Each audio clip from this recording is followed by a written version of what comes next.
Ce soir, sur Canal 3 Bénin, à la une de l'actualité ce mercredi 6 mai 2026, Cotonou s'est réveillé sous une forte pluie transformant la circulation en véritable parcours de combattants comme vous pouvez le voir sur ces images entre routes inondées, embouteillages et usagers contraints de s'adapter. Dans une ambiance tendue, les déplacements ont été fortement perturbés sur plusieurs axes de la ville. On en parle dans un instant. On parlera également de ces femmes qui se battent chaque jour pour faire face à la vie. Une immersion dans le quotidien des lessiveuses nous a permis de toucher du doigt leur motivation, leur engagement et surtout leur résilience. Martine et Diane, deux femmes, deux parcours, deux approches, mais une même détermination à s'en sortir dignement. Images et reportages à suivre. À suivre également les réactions de quelques citoyens sur la trêve politique, une expression à laquelle les Béninois sont appelés à s'habituer désormais. Si pour certains c'est une forme de censure des débats politiques, pour d'autres cette disposition est la bienvenue en ce sens qu'elle permet de taire les crises politiques pendant une certaine période et parler rien que développement. Voilà pour le sommet. Merci d'être au rendez-vous de l'information sur Canal 3 Bénin. Ce mercredi matin, c'est sous un ciel particulièrement chargé que les habitants de Cotonou, Abomey-Calavi et environ ont démarré la journée. Une pluie intense, soudaine et persistante s'est abattue sur la capitale économique, paralysant la circulation, compliquant les déplacements, routes impraticables, embouteillages inhabituels, quartiers inondés. Les conséquences se sont rapidement faites sentir, vous allez le voir. Et si vous avez sans doute vécu cette situation, si vous y habitez, l'une de nos équipes de reportage est descendue sur le terrain. Voici son constat.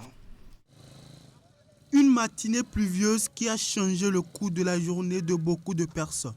Ici, à Abomey-Calavi, le déluge a laissé derrière des traces dans les hameaux.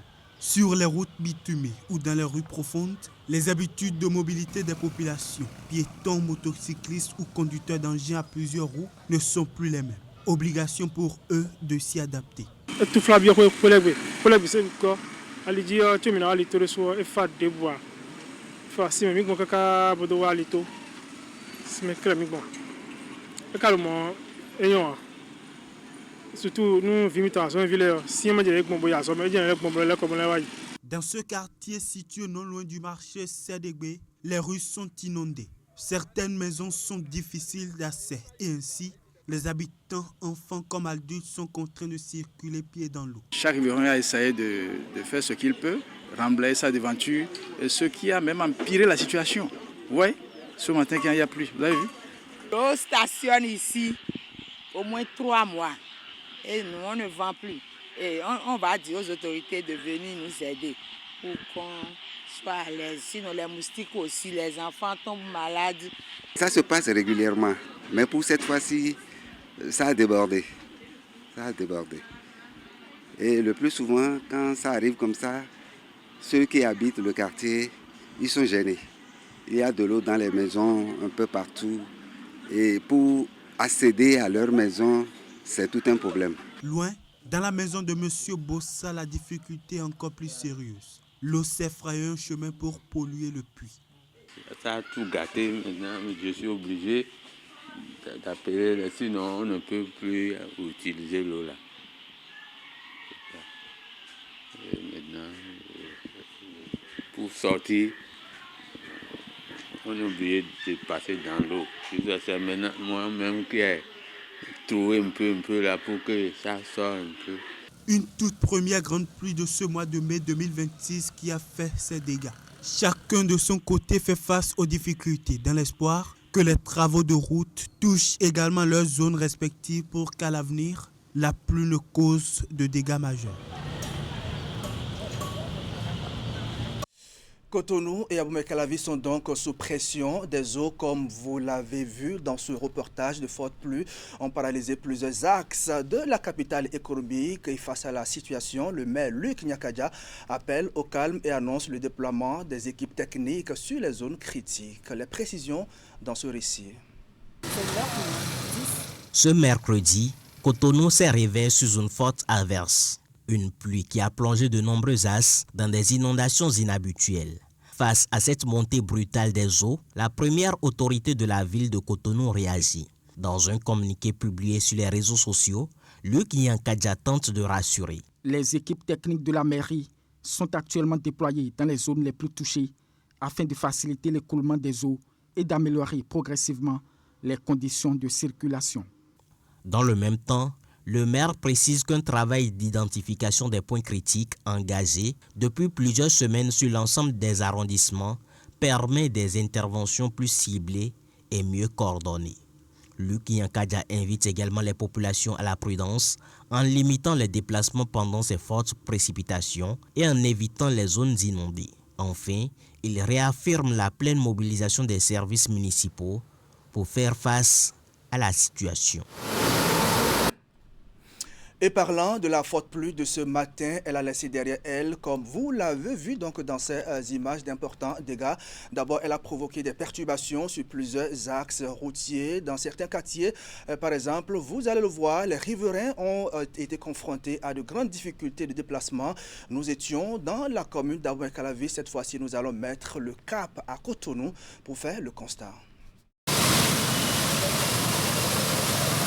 À Cotonou, sous la pluie persistante de ce matin, les usagers de la route peinent à se déplacer.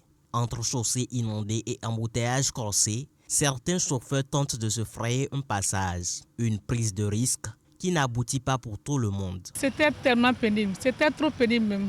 Surtout sur la nouvelle voie d'Agla. C'était pas du tout facile, c'était vraiment pénible. La voie était bloquée, il y a beaucoup de bouchons. Et c'était rempli d'eau. Ce n'est pas du tout facile. De Ménotin jusqu'ici, c'est le même constat. Je fais de l'eau partout et tout ça. Vous-même, quand vous le voyez, au lieu de passer par là et tout, c'est de prendre par ici. Ce qui est difficile et tout. Ce matin, j'ai eu beaucoup de difficultés. D'abord, hier, je n'étais pas à la maison, j'étais à Tori. Et quand j'ai quitté là-bas pour venir à Calavi, déjà sur la voie de Kota, c'était rempli d'eau complètement. Il y a même des gens qui tombaient. Pour les travailleurs, le retard au service devient inévitable. Dans certains cas, il peut mesurer jusqu'à 1 heure d'horloge. D'habitude, je sors à 7 heures. Déjà, je me suis déjà sorti. Bon. Aujourd'hui, à 9h, 10h, 9h30 déjà. C'est ça qui m'a empêché. La pluie nous a empêché de vite sortir de la maison. Je devrais être au bureau déjà à 9h. Donc, à cause de l'eau, le moteur a dû s'éteindre en fait. Donc j'ai été obligé de tirer la moto. Maman, je dois être au boulot maman, à 8h. Et là maintenant, il est déjà midi.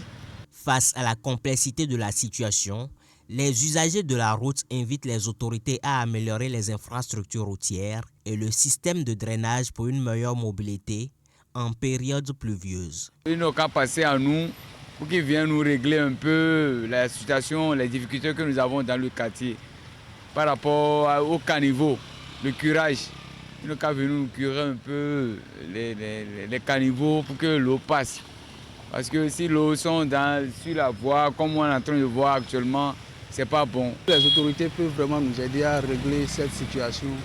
Ce serait vraiment pour le mieux. En attendant, on continue de faire face aux contraintes posées par l'intempérie matinale. On en vient maintenant à ce dossier. C'est une immersion dans le quotidien des lessiveuses. Vous allez le voir, derrière chaque vêtement propre que nous portons se cache souvent un travail discret, exigeant et peu valorisé. Dans nos villes et quartiers, des femmes ont fait de la lessive bien plus qu'une tâche domestique, un véritable métier, une source de revenus, mais aussi un combat quotidien. Elles s'appellent Matine et Diane, deux femmes, deux parcours, deux approches, mais une même détermination à s'en sortir dignement entre modernité et discrétion, réseaux sociaux et bouche à oreille. Elles réinventent à leur manière ce métier souvent invisibilisé. Nous vous proposons de plonger dans leur quotidien entre passion, fatigue et résilience. Reportage. Dans une bassine d'eau savonneuse, des mains s'activent sans relâche. Un geste simple répété des dizaines de fois par jour, devenu pour certaines femmes un véritable métier. Ici, la lessive n'est pas une corvée, c'est un gagne-pain. Martine Adewale en a fait son activité principale. Titulaire d'un baccalauréat, elle a choisi une approche moderne, les réseaux sociaux, une initiative née d'une nécessité. Moi, c'est la faim. Moi, j'ai faim. C'est parce que moi, genre de un, je veux être libre financièrement. Je ne veux pas attendre que quelqu'un me donne à manger. Même si ma maman me donne à manger, elle ne pourra pas faire ça tout le temps. Maintenant, c'est la faim qui m'a motivée. Sérieusement, c'est la faim qui m'a motivée. Et après, bon, et les besoins, je vais porter habits, je vais truc là, c'est tout.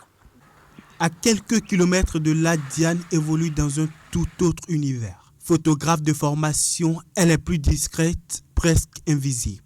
Ses clients viennent à elle guidés par la confiance et le bouche à oreille. Et si j'ai fait ça pour la personne, si c'est bon là, il dit à l'autre que celle-là, elle m'a fait la lessive, c'est bon, tu peux faire ça chez lui, c'est comme ça.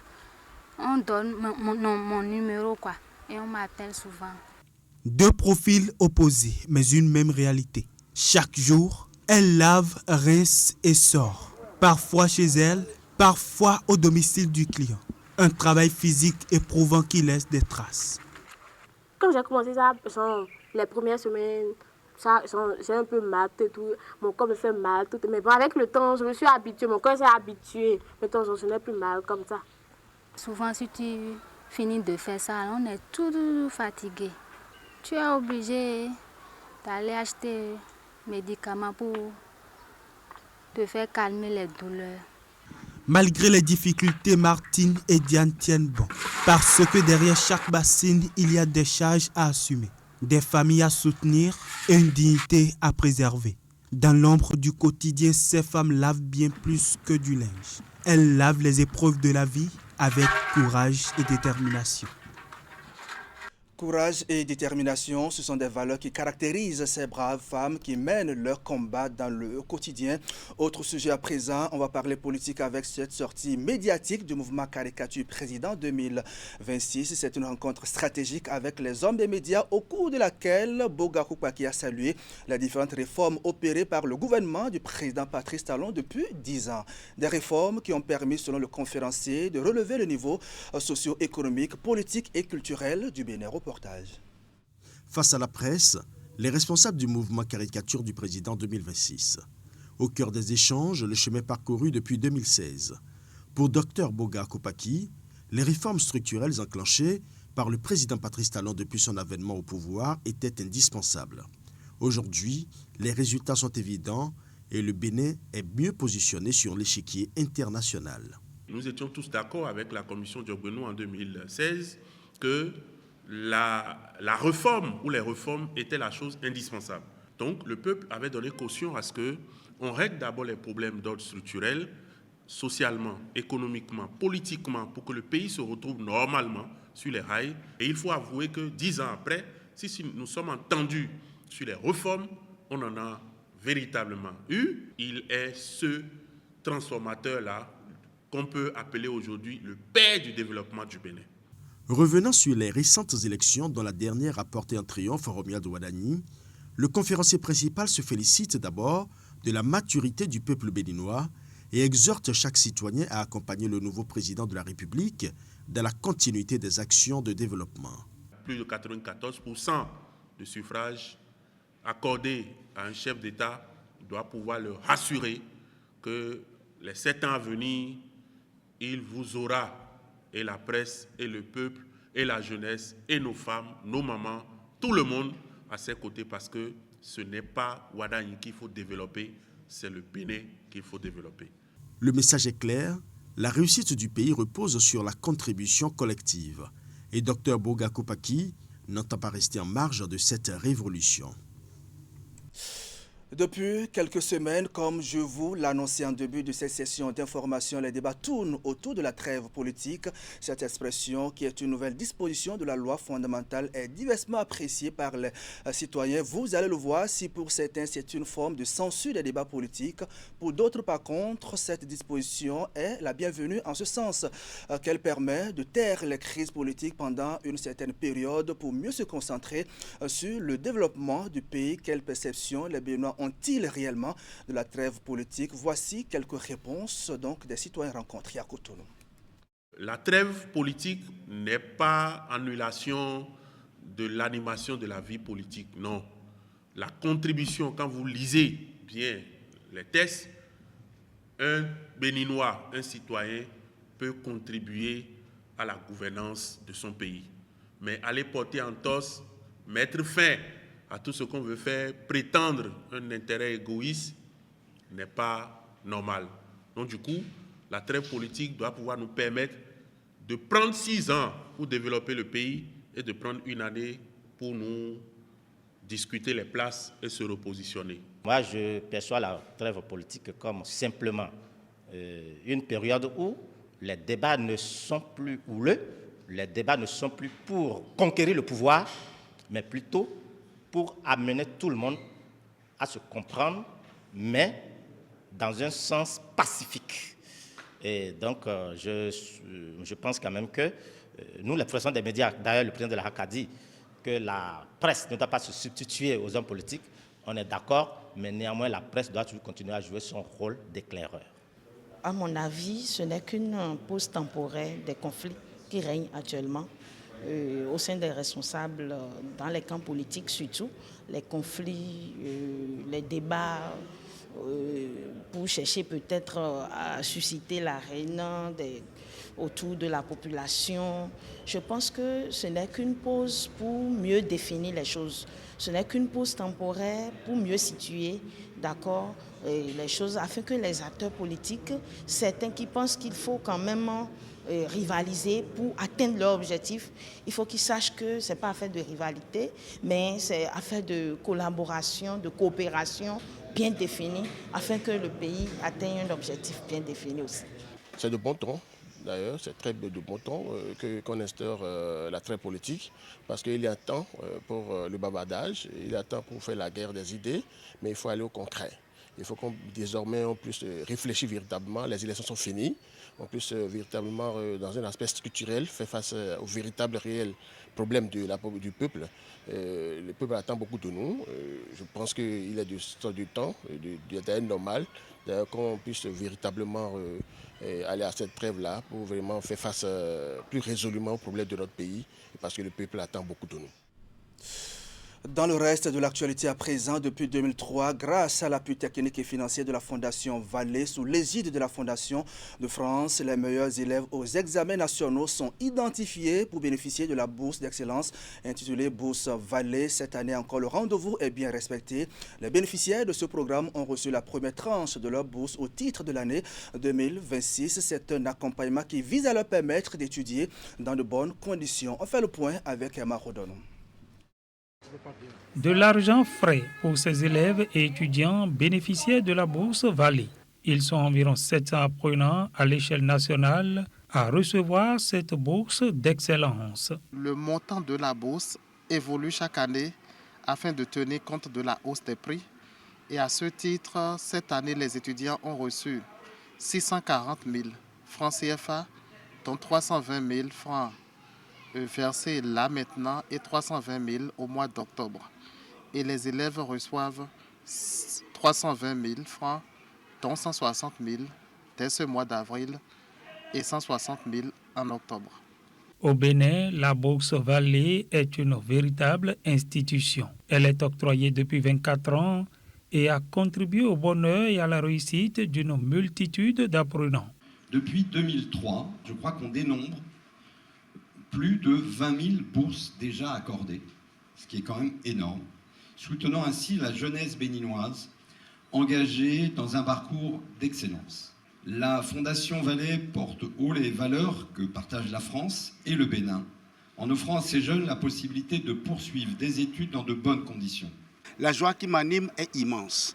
Immense dans la mesure où on est à la 24e édition de cette bourse. Donc ces enfants que vous avez vus, ces jeunes que vous avez vus ce matin n'étaient pas nés au moment où on a commencé cette bourse. Quel plaisir de voir un tel projet qui est vraiment dur dans le temps, un tel projet qui continue et que mon souhait le plus ardent, et c'est sûr, Inch'Allah, que les enfants qui ne sont pas nés aujourd'hui vont bénéficier de cette bourse aussi plus tard. Jusqu'ici attribuée sur le seul critère de l'excellence, la Bourse Vallée pourrait prochainement intégrer un volet social afin de mieux prendre en compte les apprenants issus de milieux vulnérables.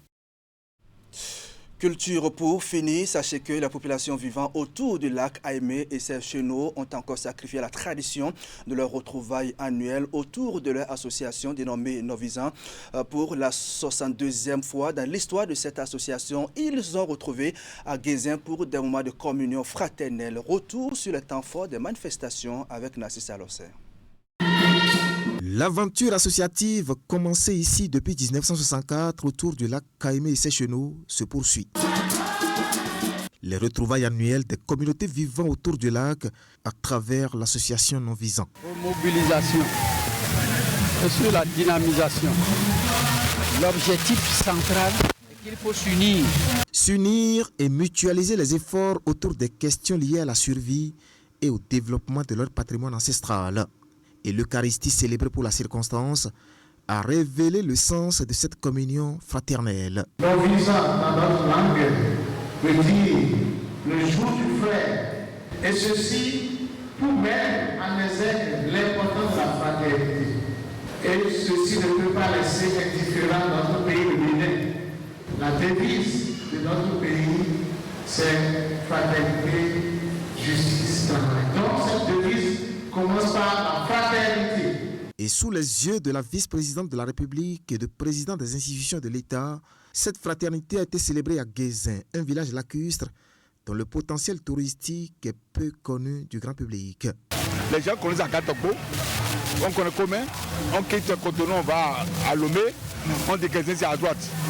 C'est quoi Guézin, on ne sait pas. Alors qu'en réalité, Guézin c'est un site touristique. Celui qui met 20 milliards, qui investit 20 milliards à Guézin en 10 ans, il peut faire tout ce investissement et puis amortir. Ce potentiel a été magnifié par des centaines de touristes et les membres de ces communautés dont les responsables disent s'employer pour la visibilité de non-visants. Et nous avons osé pour que les choses se passent bien et que nous ayons l'audace de foncer pour arriver effectivement à ce succès-là. Et c'est ce que nous avons compris. La tradition se poursuit et le flambeau de la fête a été transmis à Ouagor, un village de l'arrondissement de Décamin. Novisan, ce sont les 14 arrondissements qui bordent le lac Aimé et ses chenaux. Voilà, mesdames et messieurs, ainsi va le Bénin ce mercredi 6 mai 2026. Merci à vous qui nous suivez depuis Oumakos et à Komé. Merci de votre fidélité au programme de Canal 3 Bénin. L'info continue avec Wahab Alikbara et ses invités. Thème du débat de ce soir, gouvernance au Bénin. Quel impact des réformes sur l'environnement politique? C'est tout à l'heure à 20h. Rendez-vous à ne pas rater. On va se retrouver demain quand il va sonner 19h30 au Bénin. Bonsoir chez vous.